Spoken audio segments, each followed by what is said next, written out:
یہ تو ناظرین بات کریں گے ہم آج کرونا وائرس کی۔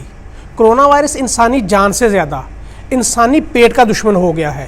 اس وائرس نے دنیا بھر کی معیشت تباہی کے دہانے پر لا کھڑی کی ہے۔ دنیا بھر کی سٹاک مارکیٹس کریش ہو رہی ہیں اور معیشت تباہ ہو رہی ہے۔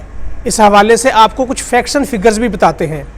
کرونا وائرس دنیا کی معیشت کو $2.3 ٹریلین کا نقصان دے سکتا ہے۔ $2.3 ٹریلین جو کہ برطانیہ کی پوری GDP کے برابر ہے۔ کرونا وائرس نے دنیا کی معیشت کو روک کر رکھ دیا ہے۔ چین میں کرونا وائرس آنے کے بعد آٹو موبائل کی فروخت میں 80% تک کمی آئی ہے۔ مسافروں کی نقل و حمل میں 85% تک کمی آ گئی ہے۔ کاروبار انتہائی کم سطح پر پہنچ گئے ہیں۔ عملی طور پر چین کی معیشت رک گئی ہے۔ 2019 میں چین کی ایکسپورٹس $2.1 ٹریلین تک پہنچ گئی تھی، جو اب کم ترین سطح پر آ گئی ہے۔ چین پوری دنیا کو اشیاء برآمد کرتا ہے۔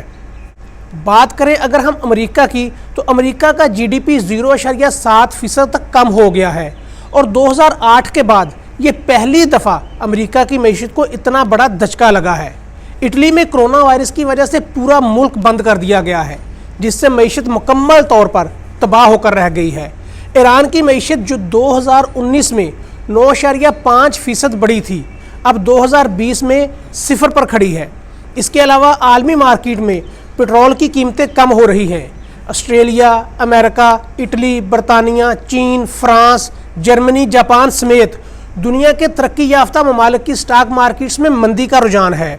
ماہر معاشیات کرونا کو انسانی جانوں سے زیادہ معیشت کے لیے خطرہ قرار دے رہے ہیں۔ اس سے کاروبار بند ہو رہے ہیں اور لوگ بے روزگار ہو رہے ہیں۔ تو ناظرین، سوال اب یہ پیدا ہوتا ہے کہ عالمی معیشت کی تباہی کے حوالے سے اس کے بعد پاکستانی معیشت پر اس کا کیا اثر پڑے گا؟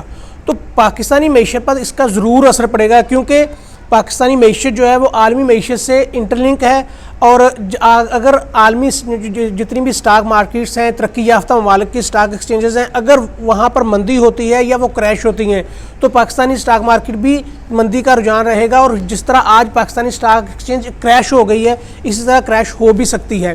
اس کے علاوہ پاکستانی معیشت چونکہ پہلے ہی کمزور ہے، بیمار ہے، تو جو عالمی معیشت اگر تھوڑی سی بھی دھچکا اس کو لگتا ہے تو پاکستانی معیشت کو زیادہ دھچکا لگتا ہے، اور وہ زیادہ نقصان کا اندیشہ پاکستانی معیشت کے حوالے سے پیدا ہو جاتا ہے۔ اسی طرح اگر عالمی معیشت تھوڑی سی اب ڈاواں ڈول ہوئی ہے تو اس کا نقصان سب سے پہلا یہ پاکستان کو ہوا ہے کہ جو ڈالر کا ریٹ ہے وہ بڑھ گیا ہے۔